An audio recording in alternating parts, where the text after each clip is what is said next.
All right. Tommy, you thank the Lord this morning for sunshine, and the sun is becoming so brighter now because of your prayer. Okay. All right. Bạn đom quân thảo bữa giờ chung đâu ai nhé lại con gì đom bần hoi đồ nãy như răng vẫn con gì đom nhụt ruồi và đâu ai nhé quạt bần hoi kinh tông giang hải phun bùa đồng nhau miền mùa tỏi tu tại trại chén bùa chẳng chiếu thiên hùng mảng cá mai khẽ miền phai khẽ chán như phai hãy chả mai mai khẽ miền mai khẽ chán sẽ bữa can chịu băng lồng nhau hải tu chào bùa anh choàng chén bùa chẳng chiếu thiên hùng in hoi tu chào bùa bùa chẳng thiên hùng liều thắngเจ็บเหยียดหาเยี่ยมเยี่ยมเจ็บเหยียดหาอยู่บ่ยิ้มหวังเยี่ยมเดี๋ยวเปียชดหยังจีหาจะตายแองตุ้ฉางป่องบัวนออ้อยจะดังก้องเจียวเดาว่าเจียวเยเยซูชดเสจิบอันเฮเยซูชดเสจิบ Merry Christmas Early Merry Christmas ปุ่นบัวหยัดสูงเวจุเจ็บเหยียดหาอยู่บ่ยำตุ้ชาวบัวบัวจางเจียวทิ้นหงยำนายตุ้ชาวบัวเจียจิบยำนายmiền chia chip yếm Việt Nam chào chân thái tệm nhá sẽ lồng nhau tự quăng bùa chịu băng tỏi nào bùa cam hiếu là chính chiếu thiên hùng pun bùa mai tòng on lọ nhé diện gì nhé bùa chàngอย่าไปเชงบùa như chiếu thiên hùng chiếu y bùaเชงmây chiếu y bùa thai mây mai miền mai hai nhiệm chiếu như bùa mai miềnอย่าcon chuột chiếu như bùa mai miên ya máy phun chiếu như bùa chạy không phải như bùa phun chiếu như bùa chạy hay như bùa thai chiếu như bùa yếm như bùa như mèn như bùa thố thai chiếu như bùa yếm như đom như bùa chọn chén bài chen bùa chẳng chiếu thiên hùng với chữ chiếu thiên hùng chế phim miền tai ya bài chen bùa chẳng mêไม่เจยีบัวปาเมียนใต้อย่าอ้อยไม่ป่วนปลายเชงปวดจางไม่ยีบัวชุดเสใต้ยีบัวยังต้องเจ้ายีบัวปวดจางกันหยุ่งเจียนปลายเชงเจียหยุ่งเยี่ยมนอมปามเกณฑ์มไปยินหอยยีดอมยีบัวมาเยจังโหยีบัวอ้อยกูเจียนเจียจิงเหี้ยวเยปลายเชงปวดจางยีบัวเยเจียวทินหุงเจียวจางเตียเจียวทินหุงเยสิงลิงเทงเจียนยีบัวมาเอียดเย่เยอย่ามาเจียจิงเหี้ยวเยbài thành chiếu yếm như bùa chọn chén bảo như dung yếm như bùa chọn chén liều lệ như công po yếm như bùa chọn chén than như chia yếm công yếm nái chụp băng của nhòa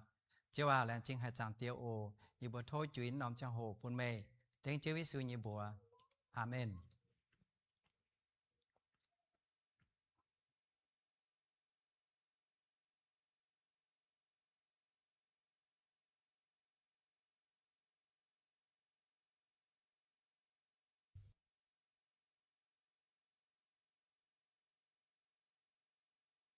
Bè con đom khi đó hai chàng hãy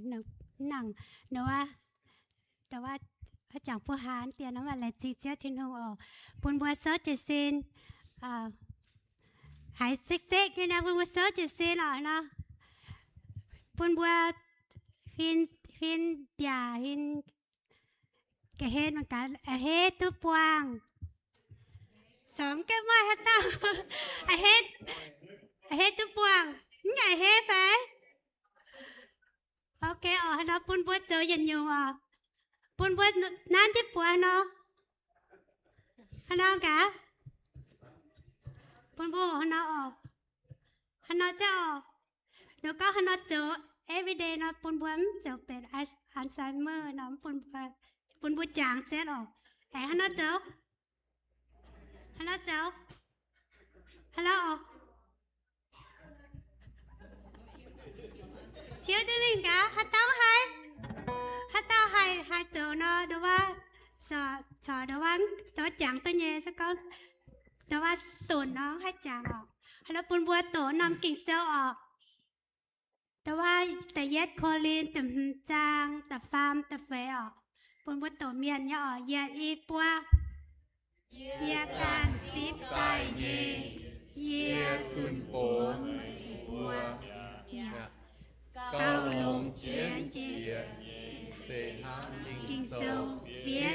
講咯，基督為我耶罪大，也貪見受講，你主表見，頭大翻開，ที่ลูกแอนปุณนินนางใต้ Amen ยฟ้าไว้จูบ่ตายจะรีบไปล่ะที่หงสอนนางเจนบ่จูใหม่มาลำห้ำ Amen ยฟ้า Amen Amen นะปุ่นบ่ปานจะเจอว่าไว้ที่หงเจียงเจน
หลายบุการเจอปั๊มจุ๋ยบัดเจอที่หงฝงเจียวเยซูเหยียดตายปนบัวออก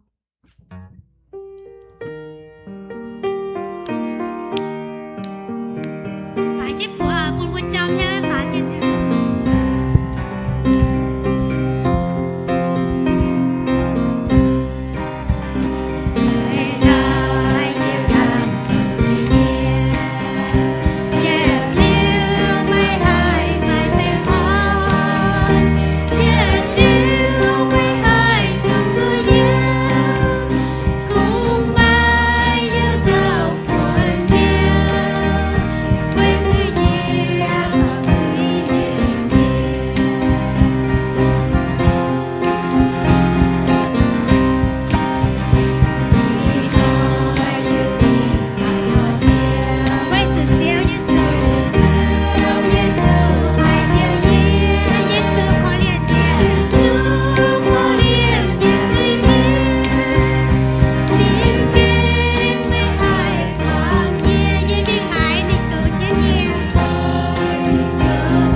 thiên hùng thì hùng bún bún bạch on amen như phải Amen. ok chàng nói bún bún chuối diệu bún búnการตักกาวมากะห้ามกะบัวเจียนเอาเลยไปมาเสียตาแรงจริงบัวเยมัวต่อยแรงจริงเจียวทินหงแรงจริงบัวไม้เจียนอยู่กับจุนแต่หยันหางป่าบัวไม้จังโหบัวไม้จังโหอยู่ไฟห้ามเท่าที่หงฟูปุนบัวเหยียนหางบัวไม้อยู่แรงจริงทินหงบัวไม้แหม่งแจงบัวไม้กองโจบัวไม้ฟุดจ้อยบัวไม้ยานเถงตู้เมียนป่าบัวเตป้าบัวหลอกคู่บัวหนุ่มกับบัวเยโฟนbà bùa là cô làng chinh trên hông bùa là cô chuối cho cháu hồ làng chinh chéo trên hông mà chia nhung nghe tai chẳng chỉ có sa tàn để kinh bỏm bà mà tê phone này tê bọc táng trên bùa cô mảng social bùa có muốn mai cho hồ cháu trên hông bà bùa mai cho hồ nùng phone chám tê chế phái chẳng là bùa bùa bỏm trên chỗ chéo bầu như hùng ở thì hùng dìa tay anh sẽ có cháu hùng ở bạn nên dìa tay cháu bầu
จะเซ็งปานที่จึงว่าไว้ทิ้นหงเย็ดยางลางเอาอย่าตายปัวจางเจียวจะไม่ยูบัวเหียวฮิตควรมาเจียนยงแย่ไม่ปัญหาเย็ดจะบัวปุ่นบัวฝงปุ่นเจียเจนงเ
together lovely, altogether worthy, altogether wonderful to me. Amen. Là chỉ cho họ bụng bật dưới dìu thố phùng học quan tài ở thố với tài tạc cáo về.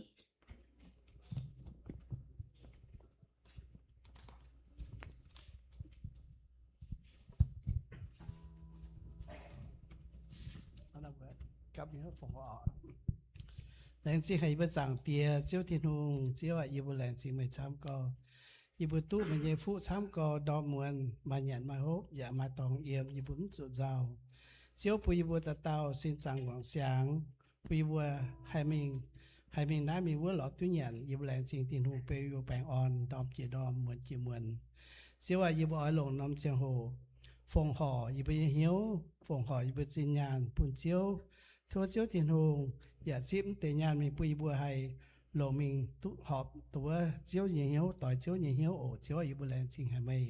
อีจันน้ำเจียวหัวอีบัวฝงหอเตาเกาแรงจริงเจียวที่หงเกี่ยวเต็งเจียวซึ่งอีบัวเตาเกาอาเมน Bảo cho dù tròi hồ nhẹ ên.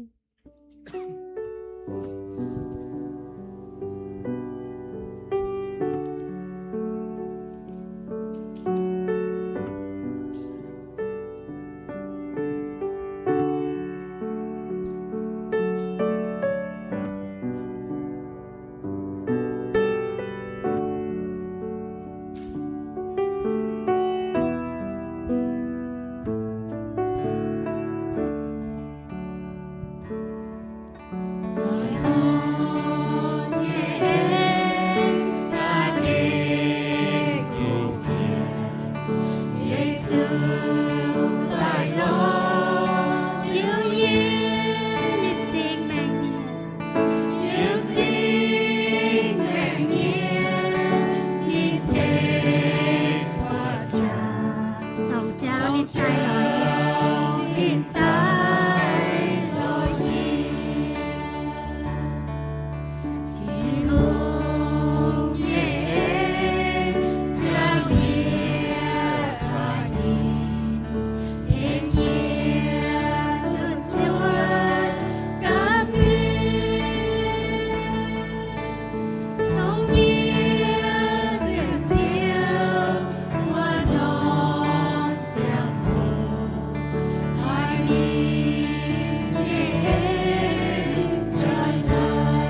Chiếu Thiên Hùng.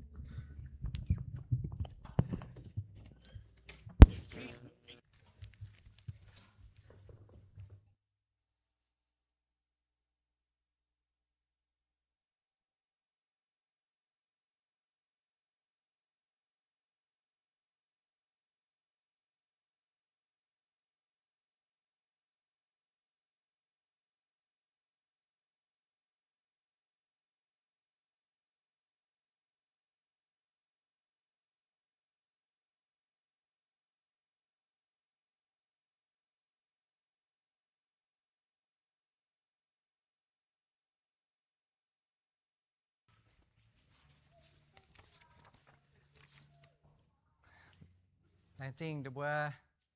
bùa nhẹ chụp băng tỏ dung quan thành chiến bùa bền hiếu hay dung kênh bát thảo bùa nhìn hiếu cao hay dung ya on bùa nhìn hiếu chăm hay. Thank you to the worship team for bringing a very touching worship songs that touch our hearts and prepare our minds to serve and worship the Lord. Now we're going to pray for all God's precious children, boys and girls. Let's come on up. We would like to pray for you and send you off to your Sunday school classes.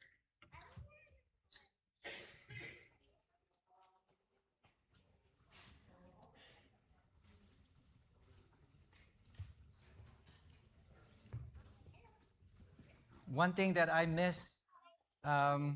when I was young was I did not get a chance to go to Sunday school at all. Sunday school did not exist in my vocabulary. But today, we have all these precious boys and girls standing in front of us. We're going to pray for them and ask the Holy Spirit to minister to them through the Sunday school teachers. Yeah. Yêu chúng bà dung bún tề đâu á. Bà dung yêu chúng ta cao quyển bà liêu dung ta cao quyển tề đâu á.คุณห้ามให้เนี่ยตอนนี้เสียบ่เนี่ยdungนู่อีเนี่ยเฮียวช้ำให้นะคุณจังถอดdungเนี่ยเจ้าว่าตะเกาเว้นตะฟิเจ Dear Lord God, we thank you. We praise you for your abundant blessing. You have shown us your blessing through many parents, giving them the precious souls into their arms, that they raised these young boys, young girls up, and now they are about to go to their Sunday school classes. We just pray that the Holy Spirit minister your words, your truth to them through the mouth and the actions of the Sunday school teachers. We just praise you. We thank you for blessing us with all these wonderful children, Lord. We praise you. We thank you in Jesus' holy name. Amen. All right. Amen. Enjoy your Sunday school classes.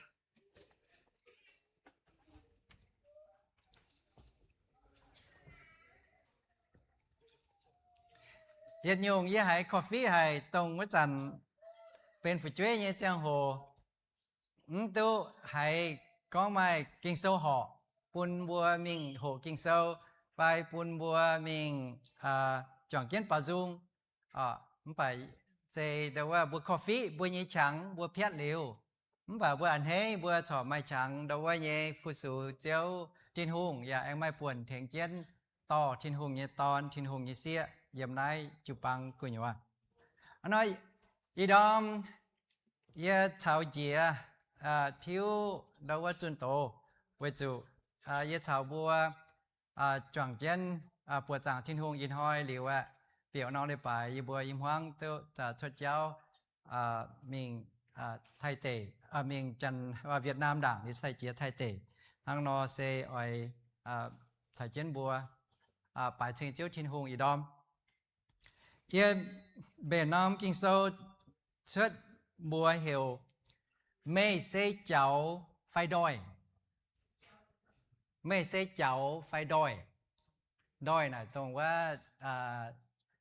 potato หยุ่งว่าphải đâu ว่า đang đòi phân đòi phiền hăng nhé. So the sermon this morning I titled it,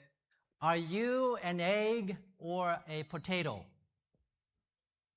Vừa lại cả vừa căn เยเป็นเจ้าไฟเยเป็นดอยเยเป็นเจ้าไฟเยเป็นดอยโอ้โอเคมาเตก็เยเป็นเจ้ามาเตนาราบัวมังกาบัวดาวเยบัวเยแมงเป็นเจ้าไฟเป็นดาวดอยไฟบัวเยเอเล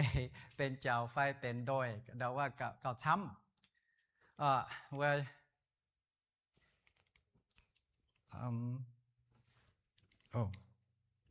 我就不解答你才做工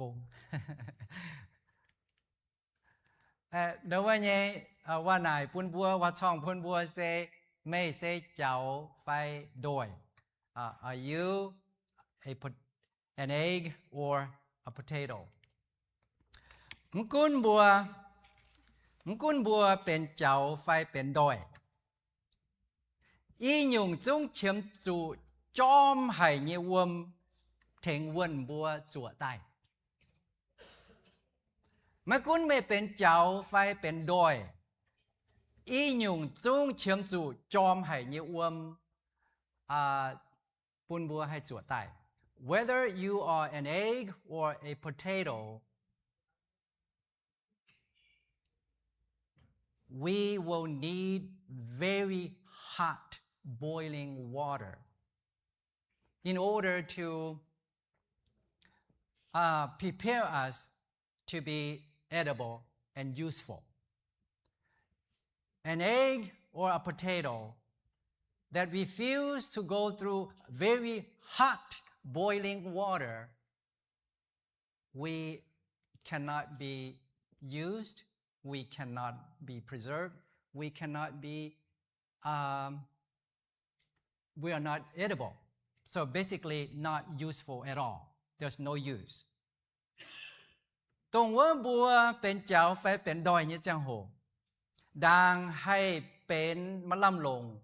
ดังบัวให้ลงตุจูดงหายอจูป้วงจอมให้เนี่ยอวมบวยวนบัวจั่วใต้ตรงเจ้าชาวดอยจูวนเนี่ยจังโหตรงเจ้าชาวดอยจูวนเนี่ยจังโหจะเก่งไม่หงเหไม่หงเห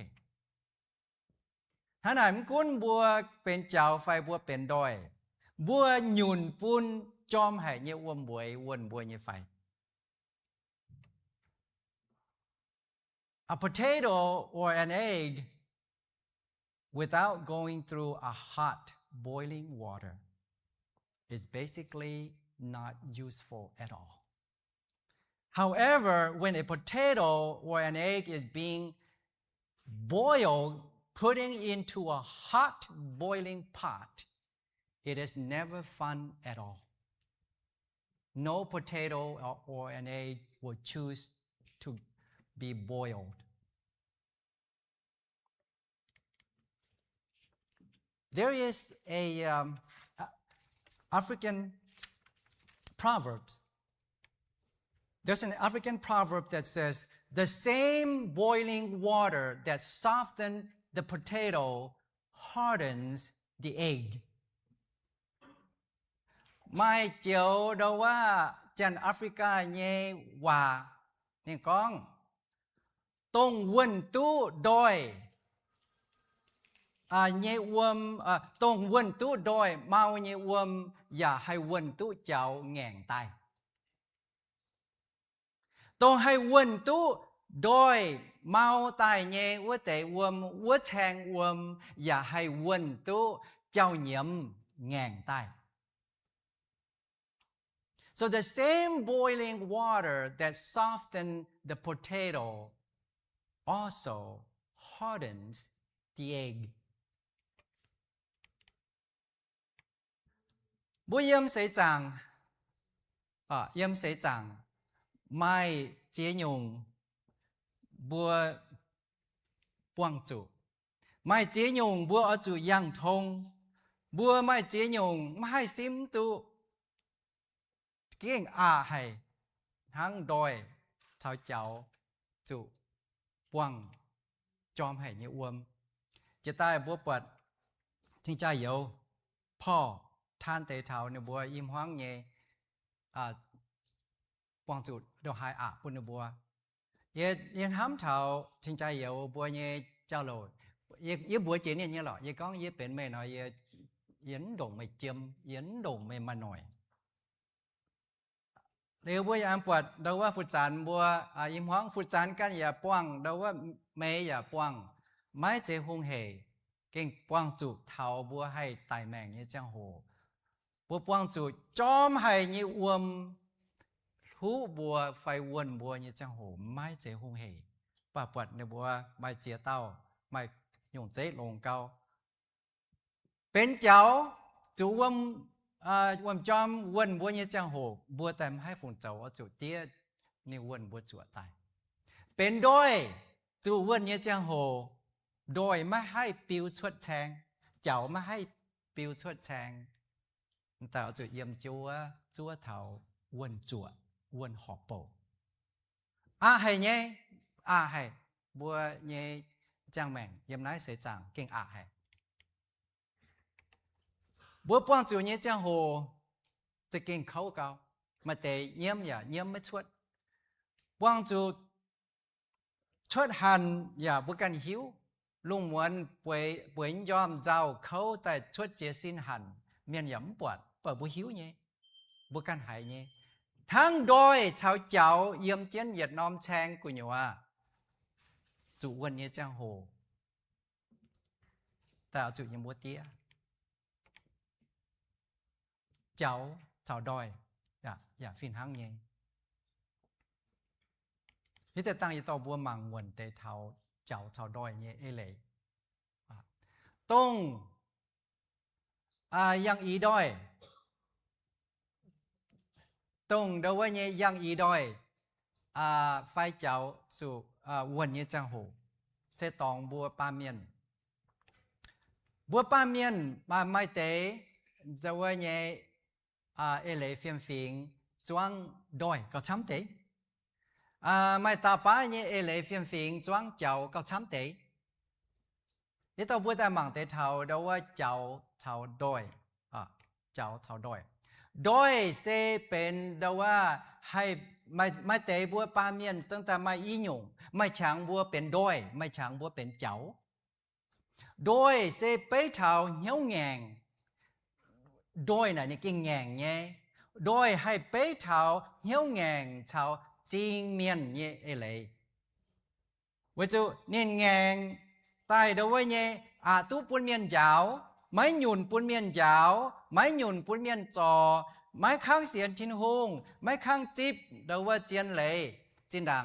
บัวไม้เจียเต้าบัวเหี้ยวแงงมันค้างเสียนชินหงเมียนแต่ก้องเท่าคู่เฟียนแงงก็มันค้างเสียนแงงก็เดาว่าไม่อ่อยเสียน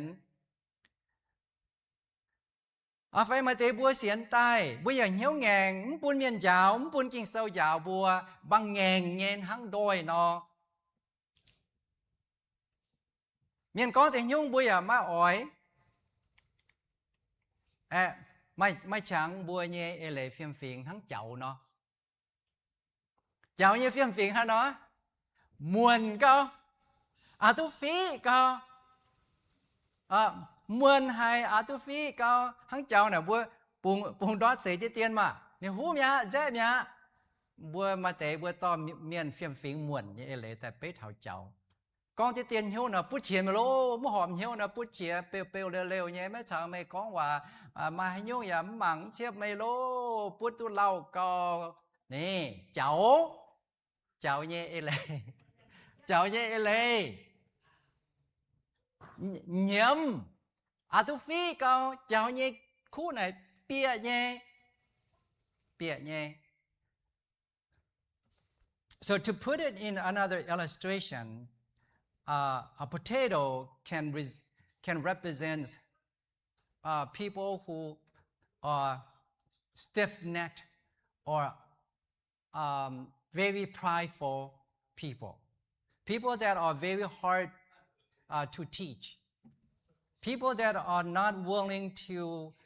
be taught, they are not teachable, very prideful, very arrogant. Like potato, it's very hard their hearts are hardened, not willing to let the word of God mold them or change them, or not willing to let people bring out their faults or their weakness. They do not want people to tell them of their wrongs or their mistakes. Their hearts are very hardened, just like a potato. And yet there are those who behaviors, whose attitudes, whose personalities, whose characteristics are like eggs. Eggs are so easy to be broken. Eggs are so hard to care for. Some people are so sensitive. You cannot say anything against his or her feelings or wills or wishes. The moment you say something that do not go align with what they expect or wants, then they get mad right away. They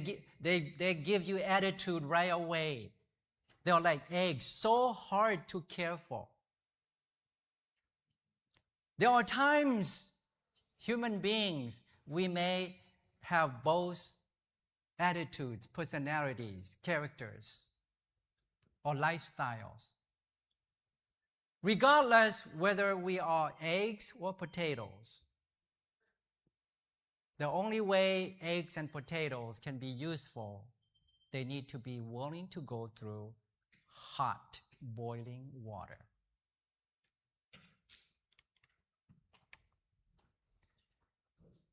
Chom sẽ bế thảo sẽ chẳng như gì. Hot boiling water represents life challenges. As we go through life, there are so many layers, so many levels of challenges. It could be sickness, could be illness, could be diseases, could be financial, could be marital, could be addictions. There are so many life challenges that represent the hot boiling water. As any potato or eggs would avoid a hot boiling water at any cost, we human beings, we want to avoid hard times, difficult times, challenging times. Chom sẽ bế thảo bùa sẽ chẳng như gì. Sẽ chẳng như gì. Dình sẽ bế thảo kinh sâu như chiên lấy. Cháu chiếm chủ giáo nên dình tay. Đôi, bùi quét ta như đôi, ta mày nia quang dình. Cháu đâu với chạy yết đảo tay, áp yết đảo tay, nên nhắm chinh dình. Chiếm chủ chinh dình như giáo đôi dình tay. Chinh dình sẽ bế thảo thiên hùng như chiên lấy. Bùa bà miền xuất xế tại tòa kiến chuối biển nông bàm kên mai yết tàu chinh dình. Bùa chiếm chủ chinh dình như sẽ chiếu Giê-xu như bù giám.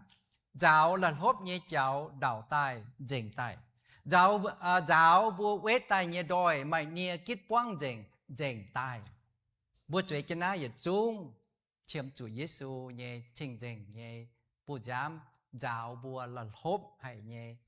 tiên. Giáo bùa là hốp hay như chinh dình tay. Amen. Kinh sâu bùa yếm Gia Cọp sâu.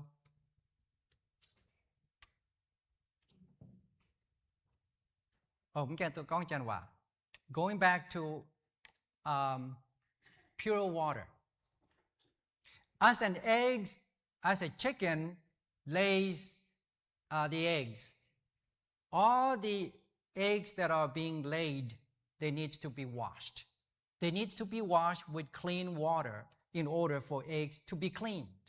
Same thing with potatoes. When we dig out potatoes from the ground, it's filled with dirt. It needs clear water, clean water to wash the potato in order for the potato to be cleaned. The clean water represent the truth, the Bible, the Word of God, the blood of Jesus. All of us born into this world, we bring sins with us. The only way for us to be clean is we need the blood of Jesus to cleanse us. Let's read from the book of James chapter 1 verse 2 to 4. Y đom ye long y nhung wa bu chu ye pat bua ma te da wa ma te chân có chân yếu chân nào chào bua cho lấy bài chuyện kiến nãy yếm cả hà gang là ye ta long y nhung wa. Kinh số con bua yếm gia cọp kinh số te ye trang te nhẹ chào ta phàm con ye nhẹ có yếu à mày bua quang chu nhung khấu nàn ở chu phun bên chân yếu như xì na cao Bao lô hiểu bua hăng nó dấu bua quang chu nhung khấu nàn hiểu bua ở chu phun bên chân yếu như xì ha nó chân yếu đôi chu đâu với nhẹ uom bưởi đâu với nhẹ quần chân cháu chu uom bưởi uom chom cao đâu với quần chân bua ha nó chân yếu mà hai chân yếu nôm chẳng hồ cái tu cao bà bua mảng ta phàm yểm nè anh on hiếu bùa ta phàm yểm có về chủ mày bùa hiếu tú quảng nái tế xì xe mảng cá mày bùa như xiên phim về bùn mày bùa mai nòi tía tú nếu anh kinh sâu em bỏ chế mình yếm ta phê yểm ôi chủ lồng nòi tía thảo tao về bùn mày bùa hay bên tuân yun dòi như miền mái cha yết nhung mai chia tao tông chủ mai chia tao mai chia nóm cháu mai chia nóm đôi tông chủ quân nhé giang hồ uom hải uom yết tròm hăng piu chuột chiếu chuột chàng tấm bún trắng là tế uom quân niệm búa tròm tay tiêm tu piu chuột chàng cháu yết chuột chàng đó gì hả đâu ta hú chàng ạ bữa chủ nín đốt bịa cao nín cái chuột này nín hú xiếp cao đôi piu chuột chàng mình chàng mía mình tạiเป็นđôi nhiễm hăng mà hay nhung làm lủng hay nhẫn hay trò hay nhung ạ thế này kinh số sẽ có bùa quang chủ như có yếu mấy bùa quang chủ nhung khâu nàn hỏi chủ phun bên dân yêu như xì tổng bùa quang chủ khâu như chẳng hồ hay dân yêu lọ hiếu tụ nhé y cần nhờ tụ xe mùi nhé bùa quang dân nụ khâu bùa hà nội hay dân yêu bà kinh số con cuốn lồng nổi tía lao bùa hay tụ quần chùa tài lao bùa hay tụ quần chùa tài tổng bùa nhiễm hay như hiếu nhiễm hay như mèng cháu dẫm bên nhàn đôi dẫm bên nhàn lao bùa hay tụ quần chùa tài liều chiều mà làm lồng kinh số chạy bùa với chủ mày bùa hiếu tụ quảng nái tế xì xe mảng cá mày bùa như xe mảng cá mày bùa như xiên phim về bùn mày bùa mai nổi tía tụ ôi chủ lồng nổi tía tổng bùa quân như trang hồ tháo tao về bùn mày bùa hayเป็นตุนยุนจอยnhư miền mái cha yết nhung vậy tụ bùa yếm hàng đĩa này mà chia tao kinh quang chủ chom hay như uôn bùa mà tế kinh quang chủ chom hay như uôn bùa ít mà lão này chúng mà tế bùa chúng ở chủ liều uôn mùi ở chủ liều uôn mùi bún tỏi ít chẳng thảo lô như cha lô chào bùa yếm này lồng cao bùa bằng nênอย่ามาลำลงcao lô chào này ít chẳng chúng lõm tu miền tài pong nên bùa như cô ngạ tiền hỏi nên bùa bền cái này miền như chẳng hồอย่าตัวเมียนเตียมามัวต่อยอย่าเจ้าโลเบนกันนะยี่จังโหย้ำอ๋อตอนนี้แต่ก้องป่ะนี่นินเดี๋ยวจังเสยยี่เบนไตยี่จังแมงนี่ก้องเดี๋ยวบัวตอนละโหแต่ตับบัวฟางตับบัวบ็อกซ์วะนี่ก้องบัวไหนยี่จังเสยยี่แมงยี่นั่นไม่กล้าตะปูยี่ฮันน่าจ้อยยี่แมงยี่จุ้งแต่ตับ chính tệ bóc của nhau điều biên mình thay tệ ye nó hay tập tu dình ye như chẳng sẽ ye mèn ye cái này tập chính tệ bóc tắm dìa tắm dình ye con thầm này ye con thầm tệ hòa buôn như buôn chụp ba miếng cối chứ xì miếng như buôn hai đấy ô kinh mà chơi hung hề bà chủ quân như trang hồ bùa tam hai phùng cháuเป็นเจ้าphảiเป็นดอยบัวตาจุยังบัวปุ่นนาเตอวมวนบัวเท้าจั่วใต้เจียวชินหงปุ่นบัวปวงเสจดังตรงบัวเตรียมตุเนี่ยเป็นชินหงเยว่าเย็ดวนจั่วใต้บัวยำหายบัวยำไม้ยำบัวเนี่ยกงบัวให้เจ้าบัวยำนายไม้นายเนี่ยกงเจ้ายำน้ำตองบัวมาน้ำตองเนี่ยกงเจ้าจะเกาะกินโซบัวบัวก้องนั่นแต่กินโซฟุจันเท่าว่าทิ้งใจเยอะตัว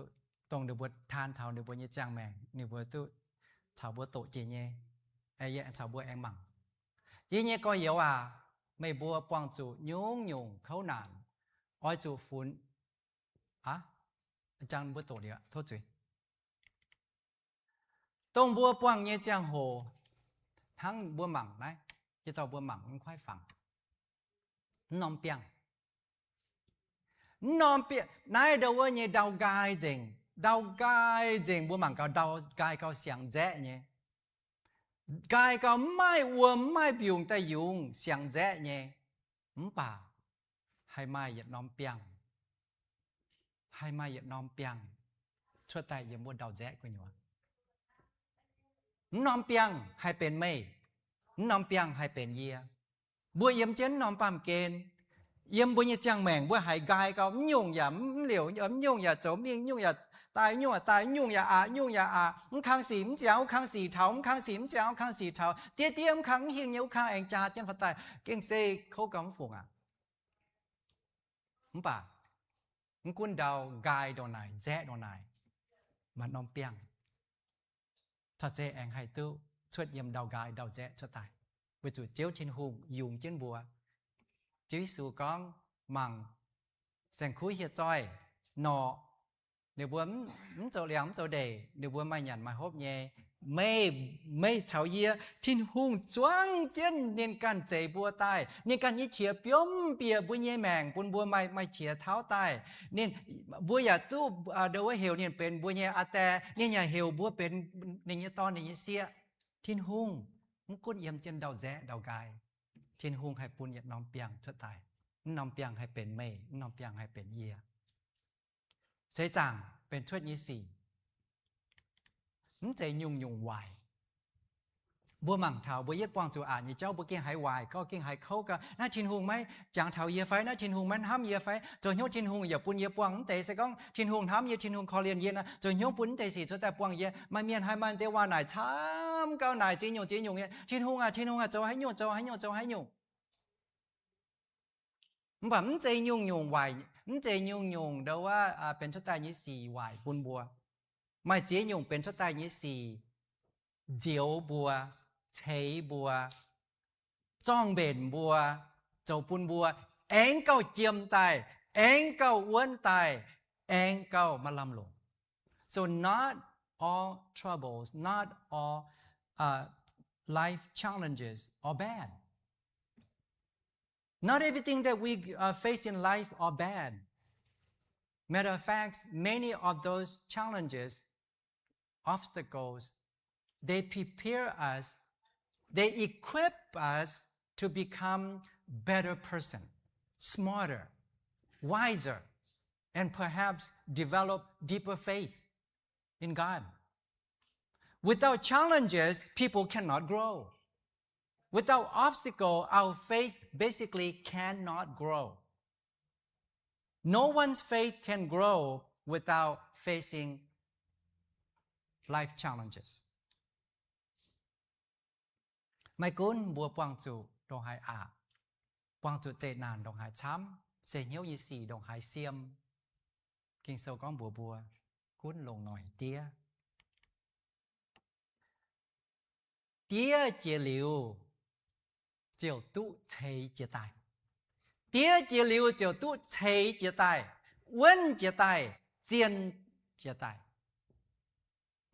tu chê chia tai nhẹ nên mai uốn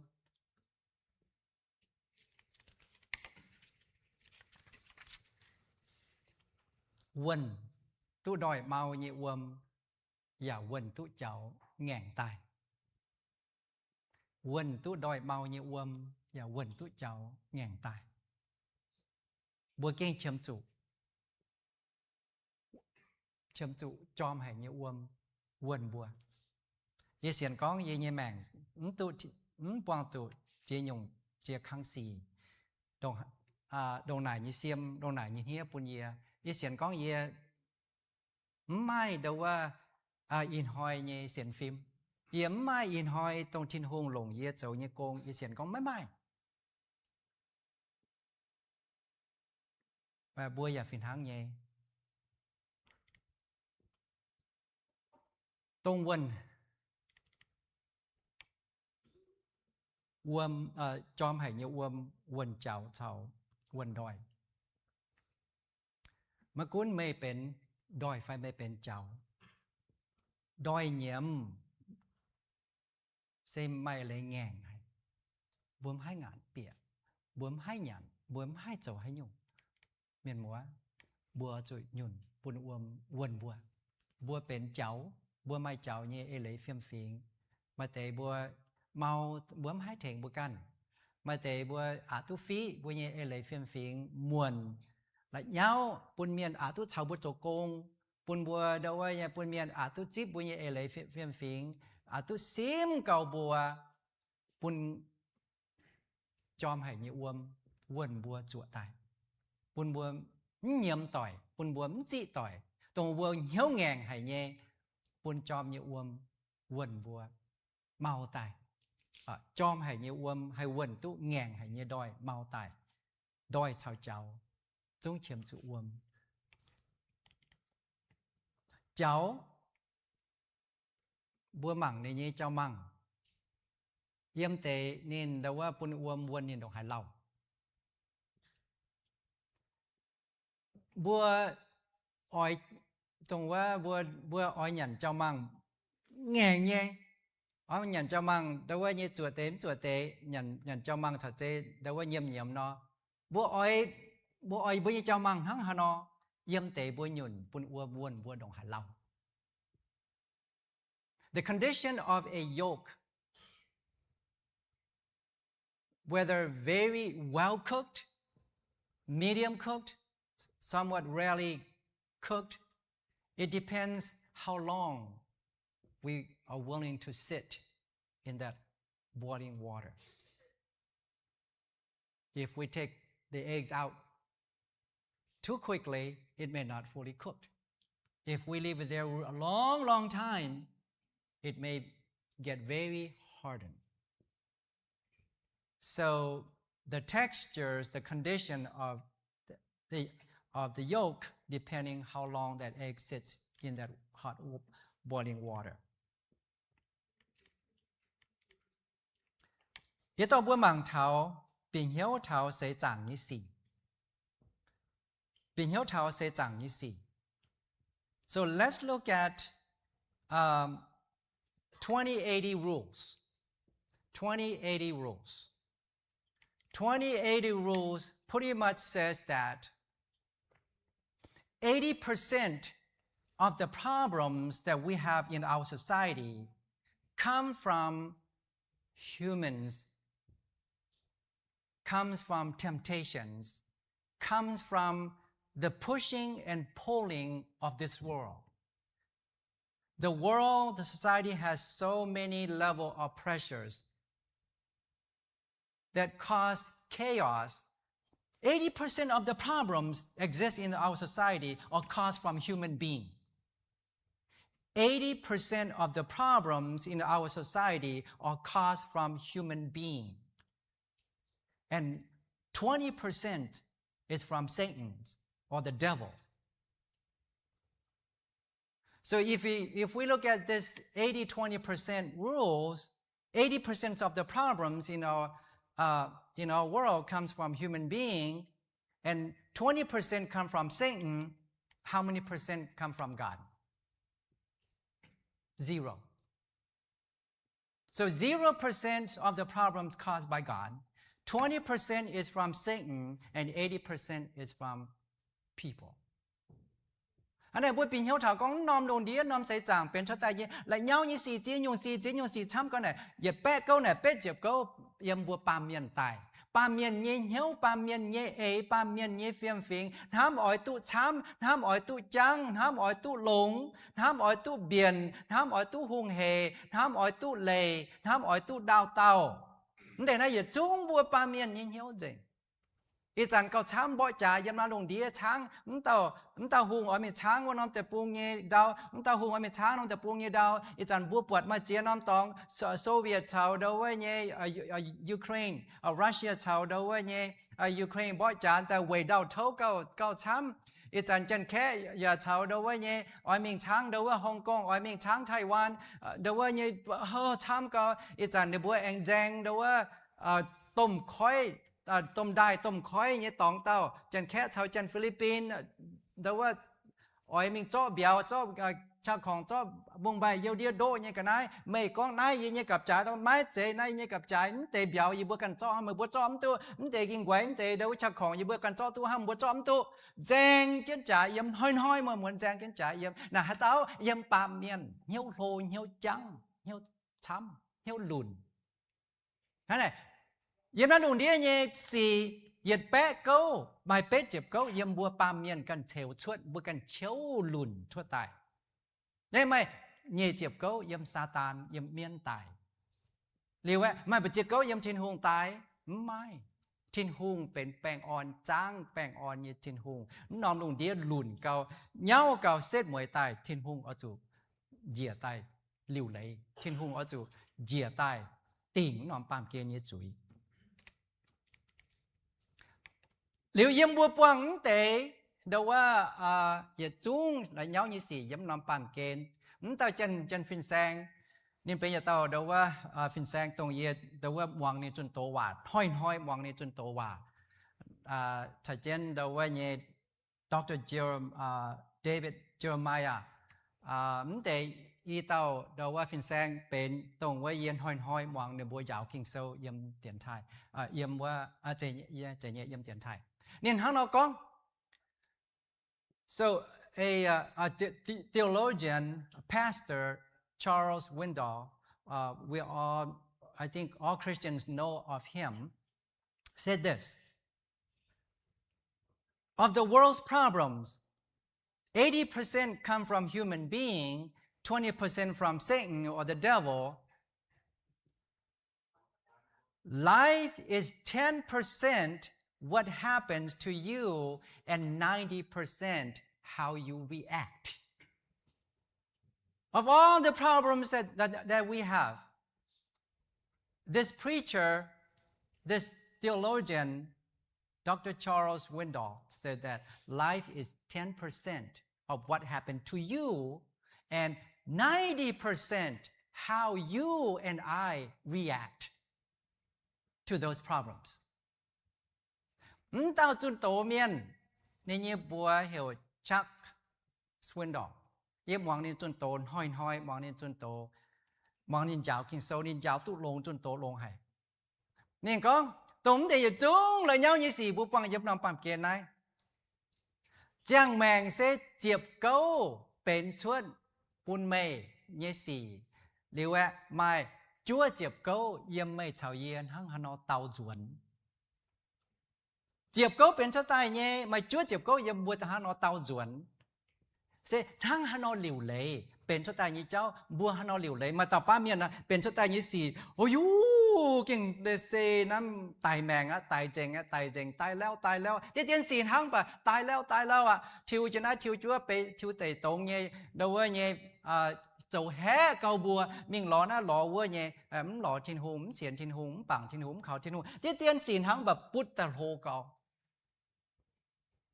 จั่วเจ็บเก้าเสียเยี่ยมเตะบัวหังฮานอเตาจวนบัวฮานอปุงเหี่ยวบัวเยทินหงบัวฮานอหล่อจะบัวฮานอจ่องเจี้ยนช่องจ่องเจี้ยนทำ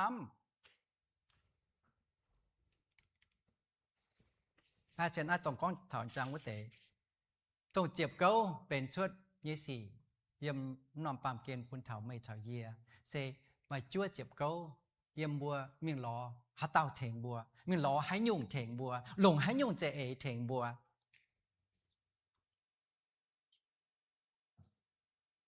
ก็ช้ำบัวจากเนี้ยเนจังโหฮะเนาะเย็ดกุงหวาสินจอมเฮมีมิงโบเนี่ยก็ได้ประกอบตอนมีโบประกอบตอนแต่ว่าเดี๋ยวเช่นละเปี้ยเดี๋ยวกินละเปี้ยตันแหงอย่างวะเห็นน้องละเปี้ยเดี๋ยวน้องเช่นตันแหงยี่สอยจำจุดจีน่ะอันนี้แต่ยังวันเจ้นี่สิบเจียมเมียนเป็นเจียสิบเมียนองไงกุงหวาสินจอมแต่ย่ามีโบประกอบตอนโลมีต้อนน้องกันน้องละเปี้ยตอนแต่ตันแหงเนี่ยมีใช่อะใช่ตั้งมิงเหี่ยวเมียนตาสีแต่โจแต่โยโหกองฝูงเมียนอ้อยโจละเย้าแต่กุ้นโจกุ้นเย้าเยี่ยมอย่าน้องปกว่าตอนเดี๋ยวไว้น้องได้เปลี่ยนตอนตันแหงเนี่ยตั้งแทงเถาใจแต่แทงเถาตุงแต่แทงเถางงแต่เนี่ยอย่านี่ยังแต่บัวฮันน้องหลิวเลยยังแต่บัวฮันน้องเดี๋ยวว่าหลงให้ยงเจเอหลิวเลยบัวเป็นชุดแต่ยี่เจ้ายากอบกินโซ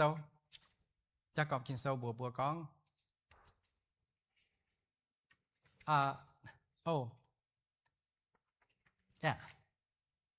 บัวมังยากอบกินโซเยี่ยมแต่ยะจางเจ็บฟาร์มเถาเจ็บเฟยเยี่ยมบัวยาต่อบัวแต่จุนมังเถากินโซเยหวาอีดอมยากอบก้องหายเต้าป้วงจูด้วยเมียนปามจุยยี่สี่ไม่ตรงก้องทินหุงด้วยเยปามจุยเยี่ยมน้องปามเกณฑ์จั่วเจ็บเป๊ะเจ็บเก้าเป็นปามเมียนเย่เจ็บเก้าเป็นซาตานเย่อันนั้นมันตรงมิงไกวทินหุงยากอบบัวไม่ตรงมิงไกวทินหุงเปลี่ยนเหี้ยวเย่เจ็บเป๊ะเจ็บเย่เลยหายเต้าปวงจูด้วยเมียนปามจุยยี่สี่ไม่ตรงก้องทินหุงด้วยเยปามจุยเวจูช่วงอ้อยี่สี่ไม่ให้ดัวไม่จูทินหุงอย่าไม่ดัวหายเต้าปามจุยจะเฟยมป่าเมียนจูดัวเสลายกันยิงเหี้ยวหันเจียวหยวกันมิงปามจุยเป็ดเจ็บเก้าเยี่ยมบัวปามเมียนเนี่ยเจ็บเก้าเยี่ยมซาตานเหี่ยกไว้เมียนตายเหี่ยเก้าอย่าไม่เยี่ยมเจ้าทินหุงมาต่อจากองค์เนาะนินหังเนาะดาวไว้เย่หลิวเลยเป็ดเจ็บจั่วเจ็บเย่เลยมาต่อองค์เนาะนี่จังเท้า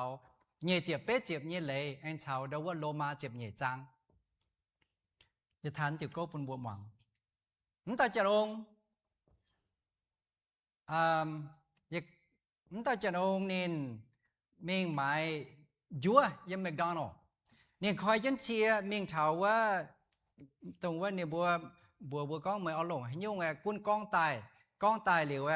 บัวกินบัวยีกันในหยันบัวจางนินเหลวตั้งบัวเถาแมงเต้าแกงบัวปุญญานจิ้นยานเหลวบัวเดวเจียวเต้าแกงบัวเจาะจนบัวยียั่วจวนวะเต้าองค์เนี่ยหังนอเดวยีเหลวเลยเดวยีต้องเจ็บเก้าเป็นช่วยยีสี่จั่วเจ็บเก้าบนหังนอเต้าจวนวะนี่อันจังเถาโลมาเจ็บเหย่จางไอ้นี่เจเมียนโกเมียนนี่ยิ่งจริงอย่าหนังยังเท่าว่ามังจันยิ่งเมนูก้องทำเดี๋ยวว่ากันในหยันว่าอย่าลงเตจังโหเย่มังหรืออย่าแองมังจะสิ้นมังหรือว่ามาเต่าจะมองกูน้อยยำกะหากลางเกมโดยจะองไหนต้นไฮเสียมเตมาไม่แจ้เย็นยีบัวกะหายีบัวเหี้ยวเสียยีบัวอ้อยหมายจั่วอ้อยหยันบ่ลายไม่ต้นไฮจัดเก็บงองตางเนี่ยคอยกินจะได้เฮมนินเดี๋ยวว่าโตเก้าเฮมนินชุนเก้ามีตัวก้องจันเดี๋ยวชิดเจียนเดี๋ยวบัวหลงให้ยงว่าเนี่ยเยี่ยมอ่อยฟันแต่ไม่อ่อยจำแต่ก้องยำไหนอันนี้ได้จู่เดี๋ยวว่าแต่หากลางเตาเดี๋ยวว่าจันหวังหังนอจัดแก่ปุ่นนินเฮมนินเกมนินตนให้เรียกว่านินจังเถาโอ้เจ็บก็เป็นชะตายี่สี่น่ะจั่วเจ็บก็เยี่ยมเตยเยี่ยนหังนอเตาจวนยี่ให้ข้อกิ่งแต่ยี่แองให้เฮมนินตู้เย่ยี่ให้หนาวตะกังตู้เย่มั้งป่ะโลมาเจ็บเหย่จางก้องเหี่ยวบัวทิ้วบัวยิงกองฟับ điều ni cho mình thảo mèn điều tôngปุญญาเนี่ยจังโหเท่านี้ปุญญาเนี่ยจังโหกะหากางว่าเต้าจันหวังตรงเชียวเก่าเห็มนินจัดแก่ปุนี่หนูว่าสั่งจางนี้ก็ได้อ่ะเดี๋ยวเนี่ยบัวว่าเต้าก้องไม่เลี่ยมยี่เย่จะจินเลี่ยมกะหากางว่าเต้าจันหวังเนี่ยจะจินปุนเจงโอเนี่ยเจ้านี่บัดปุนว่าเต้าเนี่ยเจ้านี่หลวงอ่านหางหมายอย่างเลี่ยมว่าเต้าจันหวังจัดแก่เห็มนินเสกว่าเลี่ยมว่าเต้าเนี่ยหลวงอ่านหางหมายจังใช่ไหมเดี๋ยวว่าตั้งไงว่าเดี๋ยวว่าเนี่ยกันเชียร์มีไงanh hãy tao trong hoàng anh khói kiến chia tay có lấy chinh ô anh chàng dấu bè như hiểm tôi giờ sẽ cầu chắt kè pon tin pon tệ nhiễm tiền em rồi này như thế này mãi chúa bữa trên này để khói kiến tay lấy chinh ô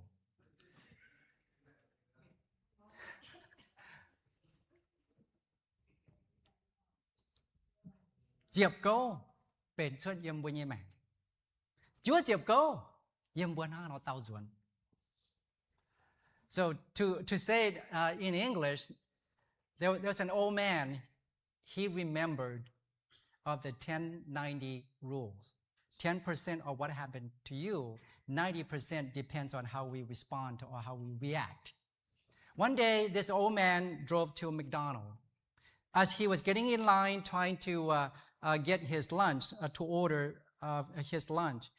he was old, so it took him some time to read through the menu because it was hard to see the small fine print. And there was a car behind him. A lady behind him was so mad at him for taking such a long time. It was a hot day, so she honked the horn and rolled down her window and yelled at him and screamed at him for taking too long and making everybody wait. She was cursing him. And he remembered the 10-90 rule and Romans chapter 12, that we need to change our minds. And when he got to the next window, he told the cashier, here's my card. I am paying for my lunch, and I'm paying for whatever lunch the person behind me that just honk at me and yell and curse at me, I'm going to pay for her lunch too. And then as he drove off, the same lady who honked at him, cursed at him, yelled at him, screamed at him, rolled down her window and she said, thank you. Just a couple minutes earlier, she was cursing him. And that reminds us 10% of things that happens in our life. It's 90% that counts how we react to the problems. Good now, in conclusion, มึงกุนบัวเป็นดอยไฟเจ๋าดอยบัวเชื่อมสู่kinh sâu quần bùa nhìn hiếu ngàn quá mau tài đôi chiếm bùa ta tao mà chẳng bùa mình hiếu ngàn bùa chiếm chủ kinh sâu quần bùa ngàn nhìn hiếu mau tài. Each one of us, at times we can be a potato, which is we have a hardened heart. We need the Bible. We need the Holy Spirit to soften our heart. So a potato needs to be softened. Only the Word of God can soften your heart and my heart. เจ้าบัวจุเจตุบุกันไม่เมาเนี่ยต่อไม่chẳngบัวไม่เหยี่ยมยินเหี้ยวบัวเหยี่ยมทินหงบัวเหยี่ยมมัวต่อยเหยี่ยมเชียนเทเหยี่ยมอาจาวต่อยมาแต่ยงตัวตายมื่อหอบเดียวบัวซิมเมียนเหยี่ยมต่อยบัวเชื่อมจุบัวไม่เจ้ายินเหี้ยวบัวเชื่อมจุทินหงเยว่าปุ่นบัว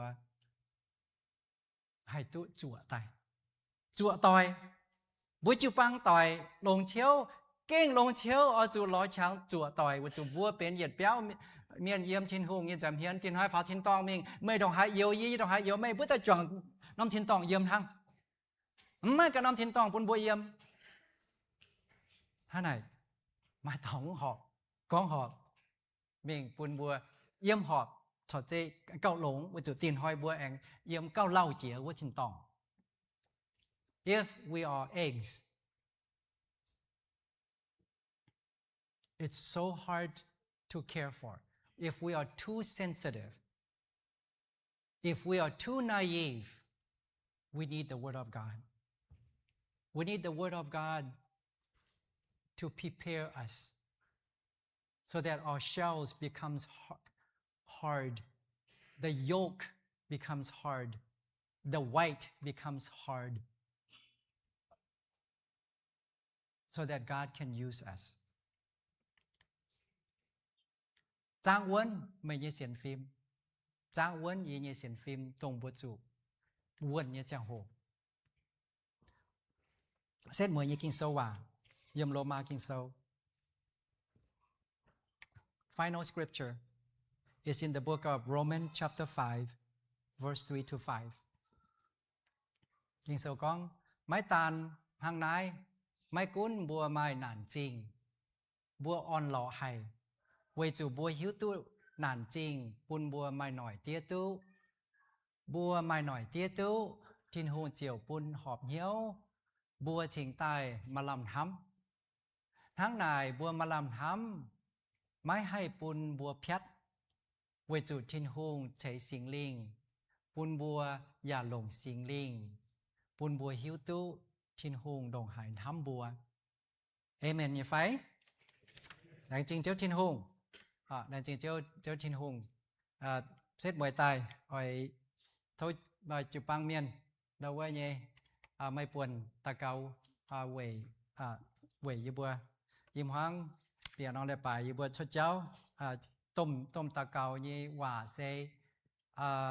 Ta cầu quẩy họ sang. Nói chìm nhiệt hạ nói kinh choáng hành. Nằm câu. Nếu bùa ở chủ kê chế đọt. Cô hãy nhé yếm chia nóm lặng. Dìa thảo Hà Nội. Khi tôi con chìm nhiệt hạ nói mà tế. Tài mất thảo này nếu bùa như bùa ngàn dình. Nếu bùa chủ xuất mình tình. Rồi bùa nếu bùa chom. Hãy trang tụ chế đọt. Điều chế tài anh kê chân chế đọt. Dìa mung. Nó là ta cao quầy. Họ sang chám nhé. Bùa nếu bùa tài cháu chẳng. Quân đồng hải biảng. Và bùa nếu bùa mất quang chủ. Hoàng hiến như xì. Mà chế tao tài đọp. Chia hoài. Mà tế bùa thát giám sĩ dình. Nó nói thốt ta cao quầy. Phê chịp yết tao họ sang. Điều. Chế mình ta nhé. Ta cao quầy. Nên bùa hỏi lệnh chế nhé. Chùn khu phiền. Bùn căng xiên nhé miền yếm thai tệ. Yếm này phát lệ lặng. Đâu qua chết nhé. Tỏ chết nhé quê bùa yếm múa. Chết nhé quê bên nhà tao lặng chiếu yếm này. Nó là làng miền. Điều bùa mà xịp miền chăm cao. Em mai xiên trên hùng như miền yếm này.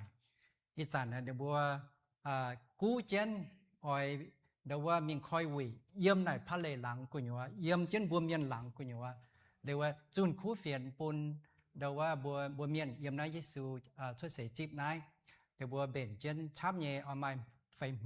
hùm lụa bẹ như miền. Hùm lụa bẹ mới xiên như miền. Tại Hoàng thiên hùng như hòa yếm này. Thôi miền mùa lệnh chế như ta cao quầy này. Bùn đầu than kinh sâu. Điều bùa hiểu như miền than kinh sâu. Hay bùn thiên hùng như hòa thua chút chủ. Để miền nhìn hiếu. Tên Giê-xu như bùa hạt chân miền. Bùn miền bùn gọi. Để miền như linh quân. Bùn đầu bùa hay tu hay kinh sâu như hòa. Nói vậy. Tao bùa ta cao. Xét mùi liều. Thôi bùa chụp bằng. Đầu như ta cao quầy. Bùa yếm hoang.